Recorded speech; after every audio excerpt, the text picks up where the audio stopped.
अल्हम्दुलिल्लाहि रब्बिल आलमीन वस्सलातु वस्सलामु अला सय्यिदिल अंबियाइ वल मुरसलीन अम्मा बअद फअऊज़ु बिल्लाहि मिनश शैतानिर रजीम बिस्मिल्लाहिर रहमानिर रहीम अस्सलातु वस्सलामु अलैका या रसूलल्लाह व अला आलिका व अस्हाबिका या हबीबल्लाह अस्सलातु वस्सलामु अलैका या नबिय्यल्लाह व अला आलिका व अस्हाबिका या नूरल्लाह।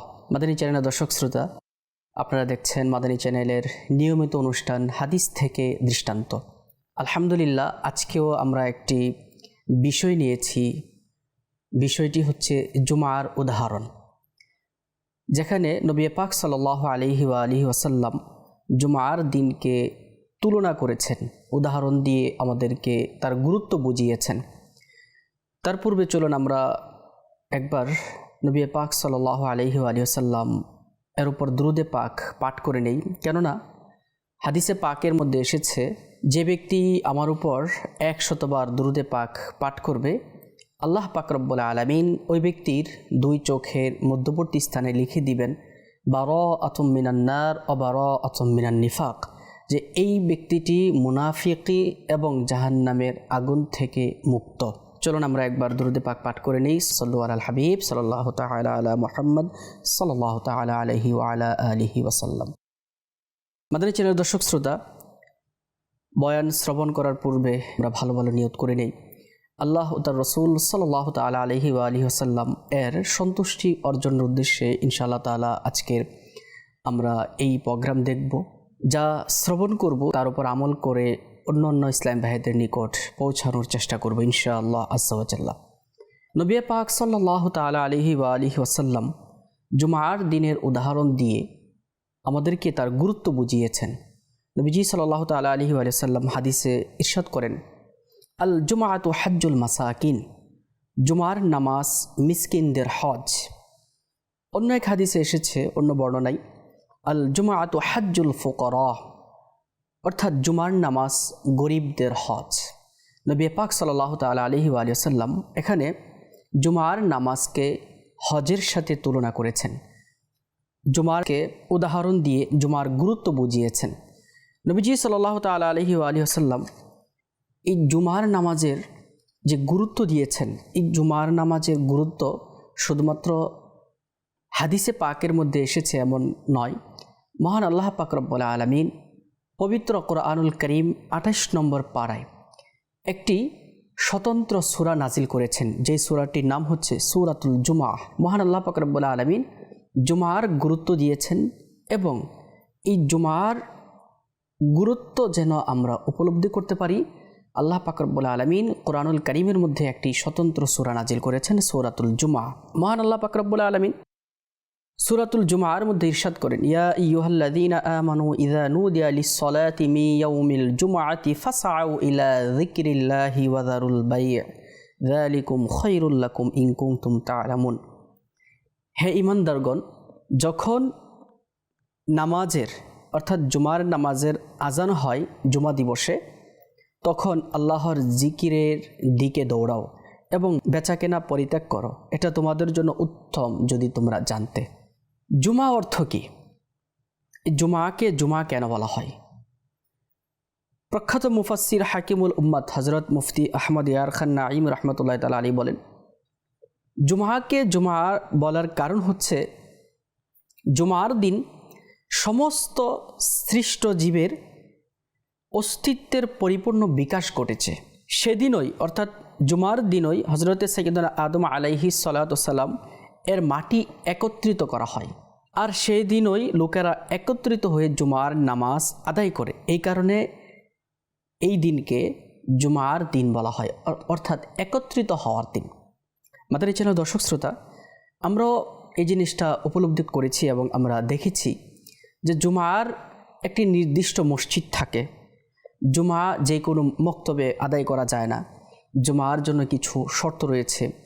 তার জন্য একটা হচ্ছে মানুষের আগমন হওয়া এবং বসতি থাকা, এমন কিছু শর্ত রয়েছে। জুমার অত্যন্ত ফজিলত ও গুরুত্ব রয়েছে এবং পাশাপাশি জুমার দিনে কেউ যদি একটি নেক আমল করে কিতাবে এসেছে তার একটি নেক আমলের পরিবর্তে আল্লাহ পাক রব্বুল আলামিন তাকে 70টি নেকি প্রদান করবেন, 70টি নেকি দান করবেন। কারণ জুমার দিন একটি বরকতময় দিন। এজন্য মাদানী চ্যানেল দর্শক শ্রোতা, যখনই জুমার দিন আসে, বৃহস্পতিবার দিবাগত রাত থেকে জুমার দিন শুরু হয়ে যায়, ওই দিনটা যেন আমরা অলসতার সাথে না কাটাই। ওই দিনটা যেন আমরা আল্লাহ পাক রব্বুল আলামিনের ইবাদতের মধ্য দিয়ে আমাদের কাটে। ওই দিনে যেন আমরা বেশি বেশি ইবাদত করি। কেননা হযরত সাইয়্যিদুনা ইমাম গাজ্জালি রাহমাতুল্লাহ তাআলা আলাইহি উনি বলেন, প্রথম শতাব্দীতে মানুষেরা জুমার নামাজের জন্য সেহরির সময়, ফজরের সময় তারা রাস্তায় বের হয়ে যেত। রাস্তায় বের হয়ে তারা জড়ো হতো এবং জুমার প্রস্তুতি তারা নিত এবং জুমার জন্য তারা বের হয়ে জামে মসজিদের দিকে চলে যেত। তারপর আস্তে আস্তে আস্তে আস্তে এই জুমা থেকে মানুষের আমল থেকে দূরে আসা শুরু হলো। মাদানী চ্যানেল দর্শক শ্রোতা, এখন এমনও দেখা যায় যে জুমার নামাজের খতিব সাহেব আলোচনা শেষ করেছে, শেষ করার পর খুতবা দিচ্ছে, খুতবার পরে অনেকে শরিক হতে দেখা যায়। আর যখনই সালাম ইমাম সাহেব শেষ করে দোয়া না করেই অনেকে তাড়াহুড়া করে মসজিদ থেকে বের হয়ে যায়, যেটা খুবই অপছন্দনীয় এবং খুবই নিন্দনীয় কাজ। কারণ জুমার দিনে আমাদেরকে প্রস্তুতি নিতে হবে আগে থেকেই, এবং সর্বপ্রথম যে ব্যক্তি জুমার দিনে মসজিদে অবস্থান করবে তার জন্য নবী পাক সাল্লাল্লাহু তাআলা আলাইহি ওয়া আলিহি ওয়াসাল্লাম ইরশাদ করেছেন এবং ফজিলত এসেছেন। নবীজি সাল্লাল্লাহু তাআলা আলাইহি ওয়া আলিহি ওয়াসাল্লাম ইরশাদ করেন, যখন জুমার দিন আসে তখন মসজিদের দরওয়াজায় ফেরেশতারা আগমনকারী মুসল্লিদের নাম লিখতে থাকে। যে ব্যক্তি সর্বপ্রথম মসজিদে আগমন করে তার নাম সর্বপ্রথম লিখেন। জুমার দিন সর্বপ্রথম মসজিদে আগমনকারী ব্যক্তি আল্লাহর রাস্তায় একটি উট সদকাকারীর ন্যায়। মাদানী চ্যানেল দর্শক শ্রোতা, সুবহানাল্লাহ, যে ব্যক্তি জুমার দিনে সর্বপ্রথম মসজিদে আগমন করবে, মসজিদে যাবে, সে যেন এমন যে সে একটি উট আল্লাহ পাক রব্বুল আলামিনের রাস্তায় দান করেছে। সুবহানাল্লাহ। এরপর যে আসবে সে একটি গাবি সদকাকারীর মতো, অর্থাৎ আল্লাহ পাক রব্বুল আলামিনের রাস্তায় কেউ যদি একটি গাবি সদকা করে, দান করার পর যে সওয়াব অর্জিত হবে, আল্লাহ পাক রব্বুল আলামিন যে ব্যক্তি প্রথম ব্যক্তির পর, অর্থাৎ জুমার দিনে প্রথম ব্যক্তির পর দ্বিতীয় ব্যক্তি যে মসজিদে যাবে তার নামায় আমলের মধ্যে একটি গাবি সদকা করার সওয়াব আল্লাহ পাক রব্বুল আলামিন দান করবেন। তারপর জুমার দিন তৃতীয় ব্যক্তি যে মসজিদে যাবে আল্লাহ পাক রব্বুল আলামিনের রাস্তায় একটি ভেড়া সদকাকারীর মতো সওয়াব পাবে। এরপর যে আসবে সে একটি মুরগি সদকাকারীর মতো সওয়াব পাবে। তারপর যে আসবে সে একটি ডিম সদকাকারীর মতো সওয়াব পাবে। আর যখন ইমাম সাহেব খুতবা দেওয়ার জন্য মিম্বরে আরোহণ করেন তখন ফেরেশতারা মুসল্লিদের ওই আমল নামাটি বন্ধ করে খুতবা শ্রবণ করতে থাকেন। সুবহানাল্লাহ। মাদানী চ্যানেলের দর্শক শ্রোতা, এখান থেকে একটা বিষয় যেটা আমরা খুবই গুরুত্বপূর্ণ, সেটি হচ্ছে যে জুমার দিন যখন মসজিদে খতিব সাহেব খুতবা প্রদান করেন তখন ফেরেশতারা নামায় আমল লেখা বন্ধ করে মসজিদে বসে এবং খতিব সাহেবের খুতবা শ্রবণ করে। দুঃখের সহিত বলতে হচ্ছে যে এমনও দেখা যায় যে অনেক মুসল্লিনে কেরাম যারা জুমার দিন অলসতার কারণে মসজিদে দেরিতে প্রবেশ করে এবং প্রবেশ করার পর যখন খুতবা চলাকালীন কথাবার্তা হাসি ঠাট্টা মশকারি করতে থাকে, যেটা সম্পূর্ণরূপে হারাম। খুতবা চলাকালীন কথাবার্তা বলা এটা হারাম, কারণ খুতবা শ্রবণ করা ওয়াজিব। ফেরেশতারা নিজে নামায় আমল লেখা বন্ধ করে তারা খুতবা শ্রবণ করে। আর যে ব্যক্তি মসজিদে জুমার দিন সর্বপ্রথম যাবে আল্লাহ পাক রব্বুল আলামিনের রাস্তায় একটি উট সদকাকারীর মতন সওয়াব সে পাবে। মাদানী চ্যানেল দর্শক শ্রোতা, এটাতে আপনার না টাকা ব্যয় হচ্ছে, এটাতে শুধুমাত্র আপনি কাজকর্ম থেকে ফারিক হয়ে সবার আগে মসজিদে যদি আপনি যান তাহলে আল্লাহ পাক রব্বুল আলামিন আপনার এবং আমার নামায় আমলের মধ্যে এই নেকিটা লিখে দেবেন ইনশাআল্লাহ তাআলা। আমরা নিয়ত করে নেই, আমরা যারা ইসলামী ভাই আছি আমরা মসজিদে জুমার দিন সর্বপ্রথম যাওয়ার চেষ্টা করব ইনশাআল্লাহ তাআলা। জুমার দিনে কিছু আমল যদি আমরা নিয়মিত করতে পারি তাহলে ইনশাআল্লাহ তাআলা আমাদের নেকির মধ্যে ইজাফা হবে।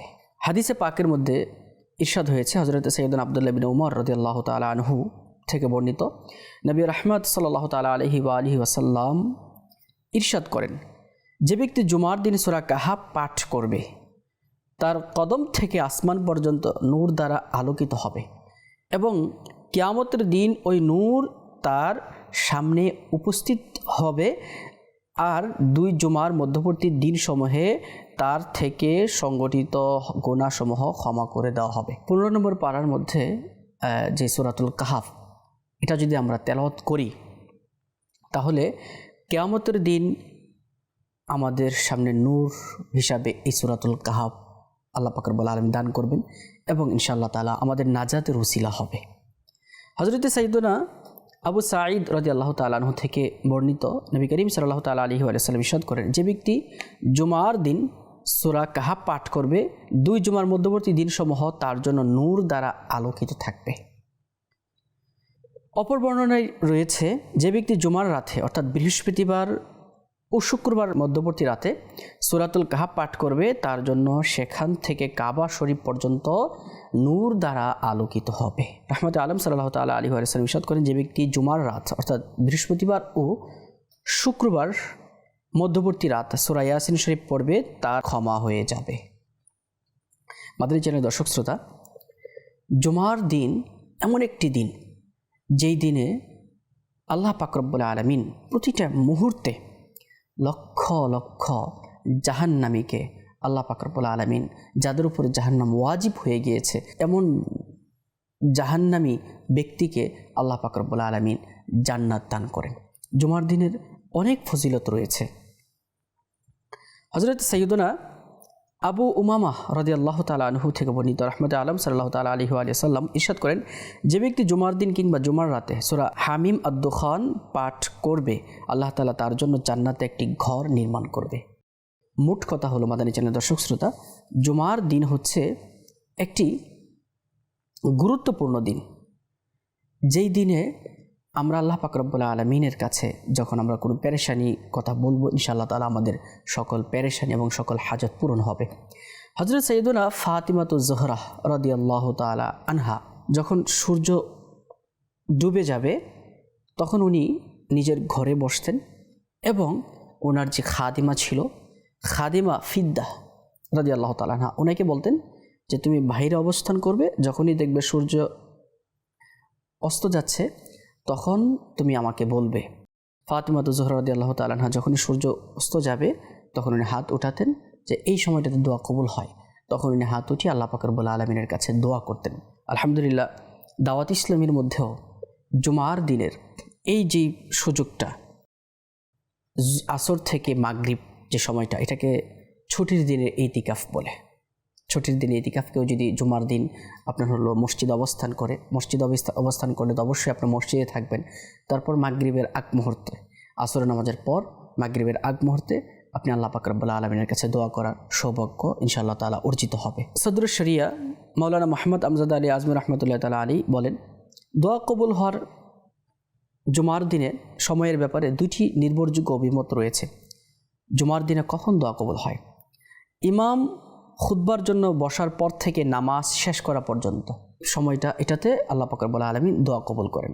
আরেকটি হচ্ছে জুমার নামাজের পরবর্তী সময়, ওই সময়টা তো আল্লাহ পাক রব্বুল আলামিন দোয়া কবুল করেন। নবীজি সাল্লাল্লাহু তাআলা আলাইহি ওয়া সাল্লাম ইরশাদ করেন, জুমার দিনের কাঙ্ক্ষিত সময়টা আসরের পর থেকে সূর্যাস্তের পূর্ব পর্যন্ত সময়ে অনুসন্ধান করো এবং ওই সময়টাতে দোয়া করি। হযরত সাইয়্যিদনা সিদ্দিক আকবর ও হযরত সাইয়্যিদনা ইমরান বিন হুসাইন রাদিয়াল্লাহু তাআলা আনহুমা বর্ণনা করেন, প্রিয় রাসূল আরবি সাল্লাল্লাহু তাআলা আলাইহি ওয়া সাল্লাম ইরশাদ করেন, যে ব্যক্তি জুমার দিন গোসল করে তার গুনাহ ও ত্রুটিসমূহ মুছে দেওয়া হয় এবং যখন মসজিদের দিকে চলা শুরু করে তখন প্রতিটি কদমে 20টি নেকি লেখা হয়।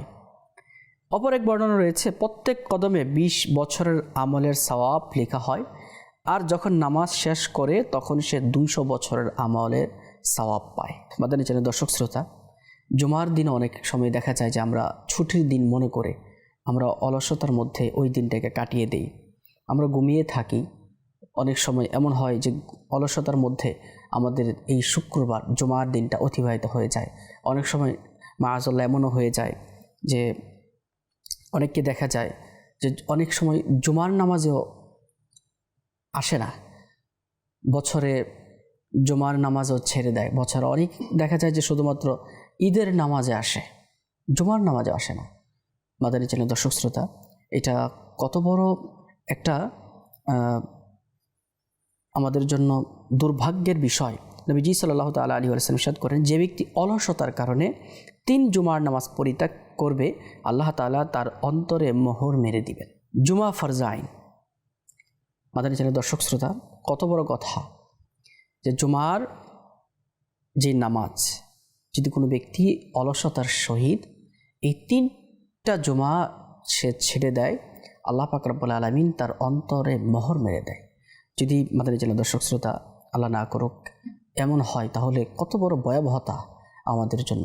তাই আমরা সকলে নিয়ত করি ইনশাআল্লাহ তাআলা জুমার দিনে আমরা সবার আগে মসজিদে যাওয়ার চেষ্টা করব, কারণ সবার আগে যদি আমরা মসজিদে যেতে পারি তাহলে ইনশাআল্লাহ তাআলা আমরা একটি উট সদকা করার সওয়াব অর্জিত হবে আমাদের।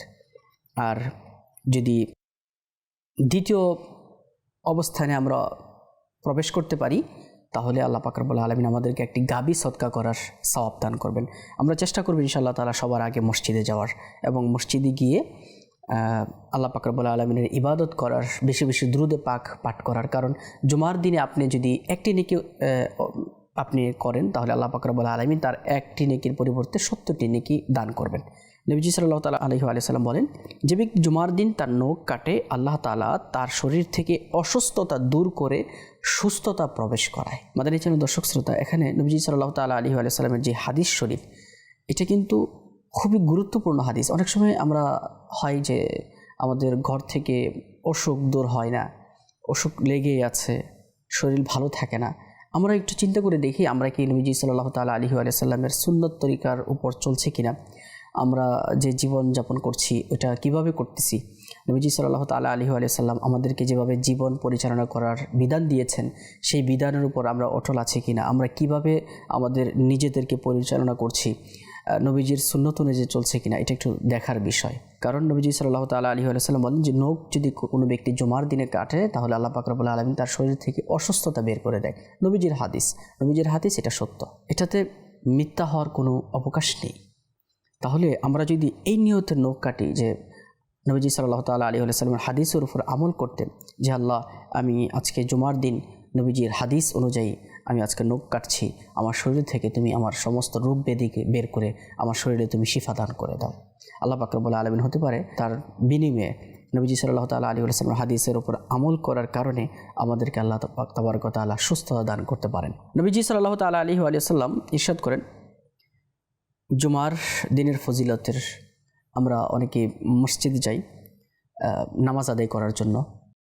এই জুমার দিনটাকে কিভাবে আরেকটু সওয়াবে পরিণত করতে পারি, নবীজি সাল্লাল্লাহু তাআলা আলাইহি ওয়া সাল্লাম বলেন, নিশ্চয় আল্লাহ তাআলা তার ফেরেশতাগণ জুমার দিন পাগড়ি পরিধানকারীদের উপর দুরূদ শরীফ প্রেরণ করেন। সুবহানাল্লাহ। অর্থাৎ নবীজি সাল্লাল্লাহু তাআলা আলাইহি ওয়া সাল্লাম ইরশাদ করছেন, যারা পাগড়ি পরিধান করে নবীজির সুন্নত নিয়ে নামাজ আদায় করবে, আল্লাহ পাক রব্বুল আলামিন ও তার ফেরেশতারা ওই পাগড়ি পরিধানকারীর উপর দুরূদ শরীফ পাঠ করে। এর অর্থ হচ্ছে আল্লাহ পাক রব্বুল আলামিন যদি বান্দার উপর দুরূদ শরীফ পাঠ করে এমন কোথাও আসে, তার অর্থ হচ্ছে আল্লাহ পাক রব্বুল আলামিন তার উপর রহমত নাজিল করেন।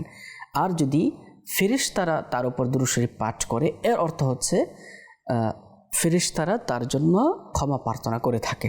মাদানী চ্যানেল দর্শক শ্রোতা, জুমার দিন একটি গুরুত্বপূর্ণ দিন।